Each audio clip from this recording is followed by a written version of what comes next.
Lucas 9:43, e todos ficaram atônitos diante da grandeza de Deus, estando todos maravilhados com tudo o que Jesus fazia. Irmão, olha para mim, em nome de Jesus, eu quero compartilhar algo com você, de verdade, eu quero ativar você. Se perdermos a expectativa pelo sobrenatural, perdemos a razão de ser igreja.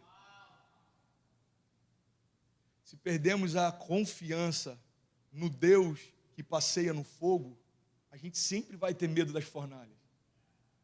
Se perdermos a confiança no Deus que fecha a boca dos leões, a gente vai sempre ter medo das covas. Se perdermos a confiança no Deus que pega um prisioneiro e no dia seguinte ele acorda como governador, a gente vai sempre ter medo das cadeias. Se perdermos a confiança num Deus que pega um menino que está indo levar comida para os seus irmãos e coloca tempos depois como um rei sobre todo o povo, a gente vai ter medo dos gigantes que se levantam. Se perdemos a confiança num Deus que acalma o mar e as tempestades, a gente vai ter medo quando o mar estiver agitado. O que eu quero compartilhar com você é que nunca teve a ver com os cenários que vieram contra você. Sempre teve a ver com o quanto você confia que Deus não depende de cenários para fazer. Deus faz homens prosperarem no tempo da crise, Deus faz homens semearem no tempo da seca. Gênesis 26:12, galera, a gente compartilhou isso por meses aqui. Fundamento nosso, Deus deu essa palavra no final do ano passado, se eu não me engano. No tempo da seca, Isaac semeou e colheu ainda aquele ano 100 vezes mais do que tudo que foi semeado. Agora, se a gente perder a expectativa, a gente perdeu a razão de ser igreja. A gente vive uma vida ordinária. Qual é o significado de uma vida ordinária? É uma vida comum, é habitual, ela não tem nada de novo, ela não tem nada de incrível, ela não tem nada fora do comum. Irmão, você não foi gerado em Deus para viver uma vida ordinária. Você foi chamado por Deus para viver uma vida extraordinária, uma vida sobrenatural. É uma porção além daquilo que você conseguiria sozinho. Porque na boa, se for para a gente ter fé no Deus do impossível e continuar sonhando só com aquilo que nós podemos fazer, a gente está perdendo tempo, irmão. O que eu posso fazer não me traria até onde Deus me trouxe. Porque se houvesse um concílio, se houvesse uma consultoria, uma auditoria, ninguém teria me chamado para pastorear nos lugares que Deus me chamou. Você fala inglês fluente? Não, eu não falo nada. Próximo. Você tem visto permanente? Não, tenho de estudante. Próximo. Você tem uma reserva de dinheiro caso a igreja não aconteça, porque desde a primeira semana todos os custos são de responsabilidade do pastor desse novo campus. Não, eu não tenho reserva nenhuma, eu vendi tudo no Brasil e me mudei para cá. Próximo. Ainda bem que não é RH dos céus.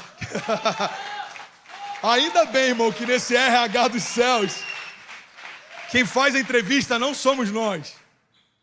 Porque nem você aprovaria você para estar onde Deus quer te levar. Ô irmão, vamos crer no que a gente prega. Vamos confessar aquilo que a gente crê. É simples. Precisamos crer no que pregamos e precisamos confessar o que cremos. A palavra confessada, ela libera o sobrenatural. Nossa imaginação cria pensamentos. Os nossos pensamentos, eles são externalizados, se tornam nossa fala. A nossa fala se torna realidade. O nosso futuro está sendo construído a partir daquilo que a gente está falando agora, a partir daquilo que a gente está crendo agora. Tem muita gente que tem autoridade para liberar palavras de medo e não consegue ter a mesma autoridade para liberar palavras de fé. Eu não sei se vai acontecer, eu não sei se eu vou conseguir, eu não sei. Irmão, pare de falar o que você não sabe, começa a declarar o que Deus sabe e já disse a seu respeito. A palavra dele diz, porque eu bem sei os pensamentos que tenho a vosso respeito, diz o Senhor. Pensamentos de paz e não de mal, para te dar o fim que você deseja. Essa palavra Deus não deu quando estava todo mundo numa rede debaixo da sombra. Essa palavra Deus liberou quando todo o povo estava sendo levado cativo como escravo. E esse é o paradoxo da fé. Estou sendo levado cativo e Deus está dizendo que tem pensamentos e sonhos ao meu respeito, de paz e não de mal.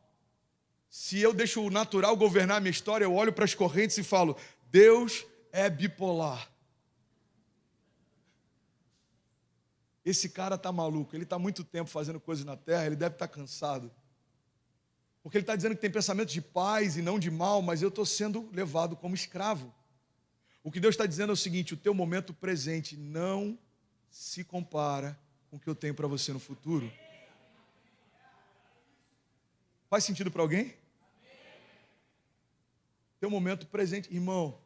Paulo, apóstolo, em cadeias, foi levado preso. Aos olhos naturais ele está cativo, aos olhos de Deus ele está mais livre do que qualquer homem dentro daquele cativeiro, do lado de fora da cela.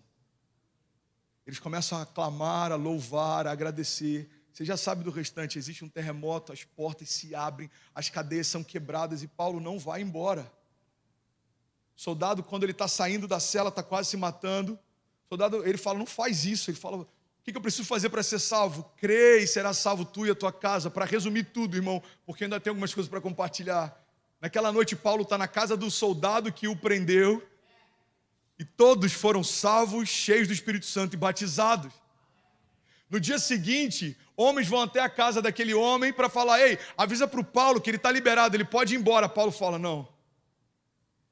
Vocês me prenderam de forma pública e agora me libertam de forma privada. Avisa para os mesmos homens que me prenderam para que me libertem também diante de todos. Paulo está ensinando um princípio, irmão. Se todo mundo não tivesse visto a soltura deles, muita gente ainda ia achar que eles eram fugitivos. Paulo está ensinando uma chave para a gente. Alguém quer pegar essa chave? Diga amém. Amém. Evangelho não é fuga, irmão. Evangelho é liberdade. Evangelho não é ficar fugindo do passado, ou do medo, ou do pecado. Evangelho é governar sobre as tempestades. Eu sei quem eu sou, eu sei a porção que eu carrego, e eu sei o Deus que eu sirvo. Pastor, é fácil? Não. Se fosse fácil, todo mundo estava andando sobre as águas de Miami Beach agora, como entretenimento. Fala a verdade, você vai fazer o quê? Aplaude aí, irmão, me ajuda a pregar. Vai fazer o que hoje? Fazer um beach vôlei. Aonde? Na água. Não é fácil, mas é possível, irmão. Nós servimos ao Deus do sobrenatural. Olha para mim, irmão, pelo amor de Deus, eu quero liberar algo sobre você. Por que tem muita gente que parou de sonhar com o sobrenatural? Porque parou para ouvir quem não tem nada para falar. A geração que tem o maior número de conselheiros é a nossa. Todo mundo quer se levantar para falar aquilo que não parou para ouvir. Todo mundo tem uma opinião, uma ideia, todo mundo tem uma certeza, uma convicção, uma verdade absoluta. Agora, o que eu quero compartilhar com você é que o problema não é de quem fala, o problema é você que parou para ouvir o que estão falando. Tem uma história, irmão, e ela é só uma analogia, de uma cidade que começou a ter crise com o sistema de limpeza. Os garis entraram em greve, a prefeitura não tinha como pagar os salários e ficaram naquela crise, tentando negociar, até que o prefeito, ele instituiu uma lei. Ele falou: bom, é o seguinte, até isso se resolver, todo mundo precisa guardar o próprio lixo dentro de casa. Porque senão vai ter mau cheiro na rua, vai ter rato, vai ficar insalubre. Então as pessoas começaram a guardar o lixo dentro de casa. No primeiro dia, ok, no segundo dia, ok, no quarto dia já não estava aguentando mais, até que uma pessoa teve uma ideia. Ele foi até o centro da cidade, comprou papéis de presente, embrulhou todo o lixo dele, colocou o melhor laço. Alguém já pegou a chave. De madrugada ele foi até a praça, no centro da cidade, colocou aquelas embalagens de presente no centro, saiu e ficou observando. Daqui a pouco chega a primeira pessoa, olha para um lado, olha para o outro, coloca dentro do carro e vai embora. E aí chega a segunda e a terceira. E foi muito rápido, não tinha mais lixo nenhum, porque todo mundo já tinha levado para casa. Quando as pessoas entraram em casa e estavam lá com expectativa e abriram, viram que tinham levado lixos embalados para presente. É isso que a gente faz quando para ouvir pessoas tóxicas ou que desistiram da jornada de fé. É isso que a gente faz quando para ouvir quem não viveu o milagre que esperava e agora acha que Deus não faz mais milagres. É isso que a gente para ouvir alguém que foi frustrado por conta de uma liderança da igreja e perdeu a esperança em todo o projeto de Deus através da igreja. É isso que a gente faz quando para ouvir alguém frustrado, acreditando que uma frustração tem poder para liberar o destino de alguém. Irmão, o problema não é de quem está distribuindo lixo apenas, mas de quem está levando lixo para dentro de casa. E a gente tem que virar essa chave. Deus usa a palavra o tempo inteiro. A Bíblia diz, olha, Deus escolheu a loucura da pregação para que fôssemos salvos. A fé vem por ouvir e ouvir a palavra de Deus. Irmão, isso que a gente está fazendo aqui é bíblico. Jesus estaria exatamente agora fazendo exatamente isso. Jesus sobe num barco e prega para a multidão. Jesus sobe nas montanhas e prega na multidão. Jesus, por onde ele vai, prega. Ele senta para comer e ele compartilha uma mensagem. Jesus, ele pregou a mensagem o tempo inteiro, irmão. Por quê?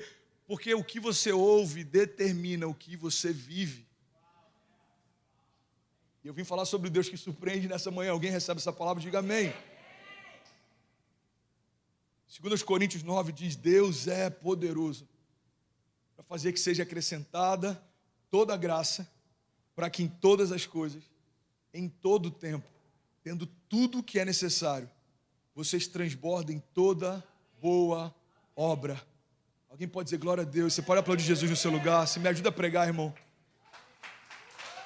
Obrigado, vocês são incríveis.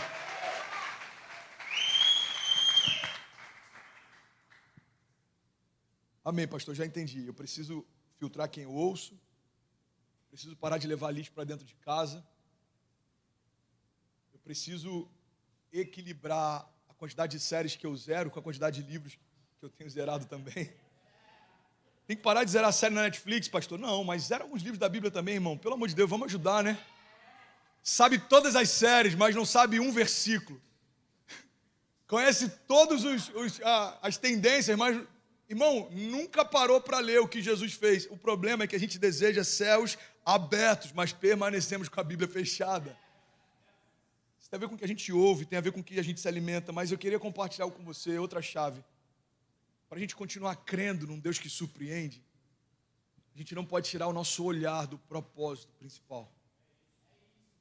Porque no meio da tua jornada, muita coisa vai se levantar, irmão. Isso é normal. Para esse culto estar acontecendo, e você está ouvindo a palavra, tudo se levantou. Desde um problema técnico do louvor, até problemas de produção, até questões de logísticas. Talvez você está aqui, mas você brigou com a tua esposa ou com o teu marido para vir, demorou para se arrumar. Talvez você está aqui, mas você sabe o quanto que foi difícil chegar até aqui. Irmão, todas as coisas se levantam para tentar impedir a gente de viver aquilo que Deus preparou. A culpa não é do que se levanta, porque é a natureza do inferno tentar parar você. Isso é quem ele é. O problema é quando a gente aceita a ideia de parar no meio daquilo que Deus começou a fazer. Ele é fiel para concluir aquilo que começou. Ele é poderoso, irmão, para cumprir aquilo que prometeu. Alguém crê nisso junto comigo? Pelo amor de Deus, diga amém. Então, qual que é o meu papel na história? O meu papel é só cuidar do meu olhar, manter o meu olhar fixo nele. Hebreus 12 diz assim, Jesus, pela alegria que lhe fora proposta, suportou a cruz, desprezando a vergonha, e assentou-se à direita de Deus. A Bíblia está dizendo que o que fez Jesus não desistir, mesmo em meio à agonia da cruz, é porque ele manteve o olhar naquilo que foi proposto.